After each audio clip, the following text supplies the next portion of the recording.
Olá, gente.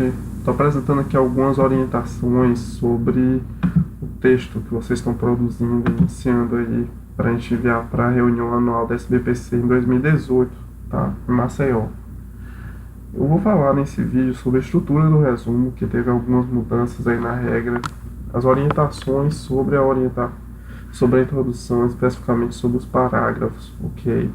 E vou dar exemplos de coerência e coesão textual e também de forma de escrever, tá? Esse momento do texto aí que é a introdução, tá? A estrutura do resumo é essa: o título, o resumo, a introdução, depois vem as palavras-chave, certo? A metodologia, os resultados, a conclusão e as referências, certo? Então, a introdução tem alguns detalhes, né?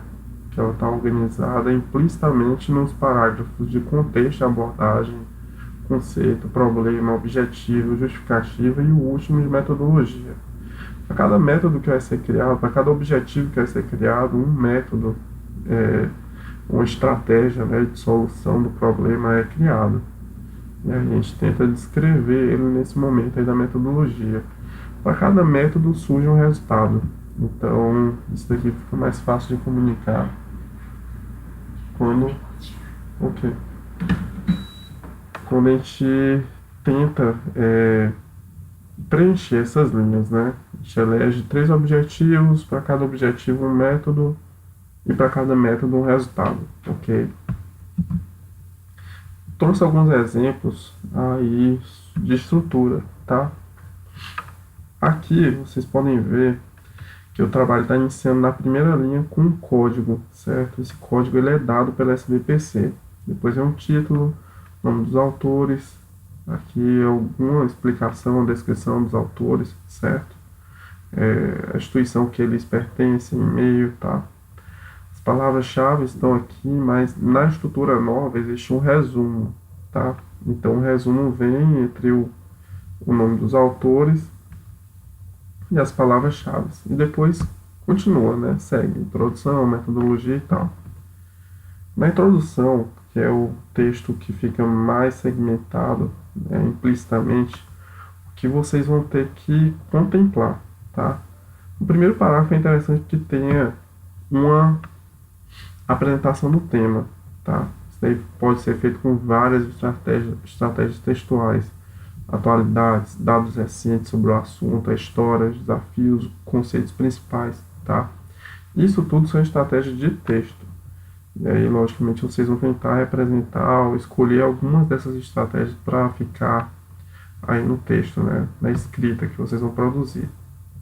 Outro parágrafo, outro momento do texto, fala da problematização, que é algo que a pesquisa vai tentar descobrir, né? São algumas frentes de trabalho que a gente está tocando aí, né? Compras dentro de aplicativos, questão das vendas de carro por internet, tá? E a outra que está falando sobre... Ô, gente, desculpem, certo? Eu estou um pouquinho gripado, tá? E a outra que está falando sobre o Bitcoin, tá? Então, essas frentes aí que a gente está abrindo de trabalho vão virar problematizações. Então, tentem refletir o que seria interessante descobrir sobre sobre o assunto, ok? Os objetivos, tá? Para a gente desvendar esse problema, a gente tem que seguir alguns passos. Então, esses passos são os objetivos específicos, ok?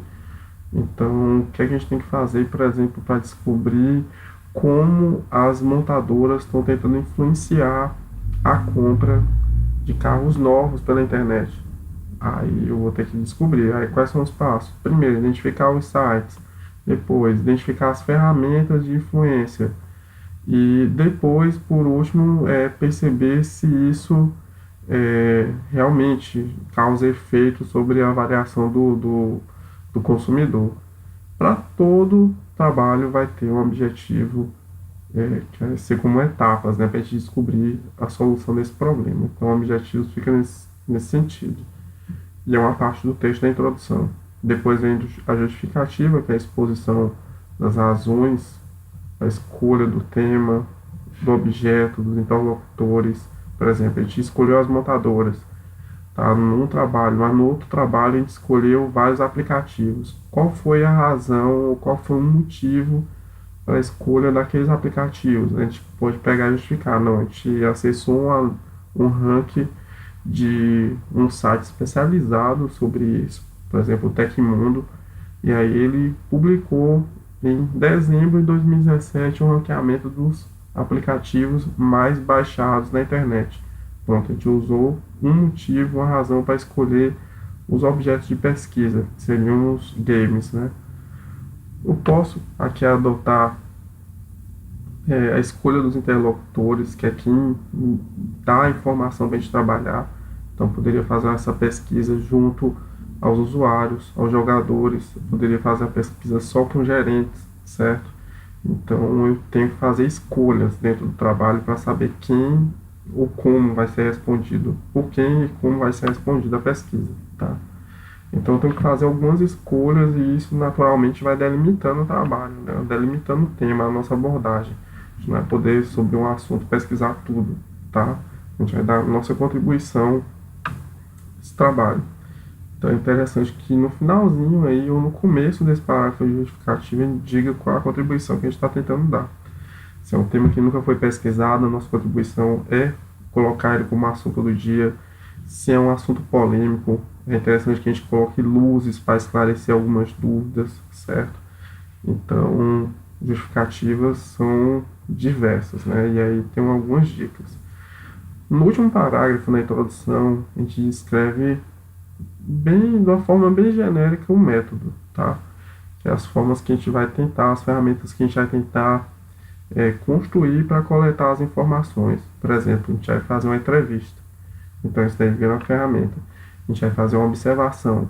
Aí, isso daí vai virar uma ferramenta. A gente vai aplicar um questionário. Então, o questionário é a ferramenta. A metodologia exatamente é a ferramenta e como a gente vai utilizar essa ferramenta. E aí a gente tenta descrever, mas nesse momento da introdução, de uma forma bem sucinta, tá? Eu coloquei aqui alguns exemplos de um texto que foi aprovado na edição anterior da SBPC, tá? Em vermelho aí eu estou marcando a introdução dos parágrafos e a sequência lógica das ideias. Em verde eu estou marcando a conexão entre as frases e orações, parágrafos, ok? E as palavras estão marcando exatamente essa conexão. Então vamos ver aí, ó, começo da frase, começo dos parágrafos eu estou marcando em vermelho. Perceba que esse autor ele está usando várias sacadas aí para tentar melhorar o texto dele. Olha só, ele coloca: este trabalho é resultado de uma pesquisa desenvolvida em Teixeira de Freitas. Então ele iniciou o parágrafo com a expressão. Ele continua o trabalho falando do assunto, né, do mercado informal, ok? Depois ele coloca atualmente. Percebam que lá na introdução eu falo de atualidades.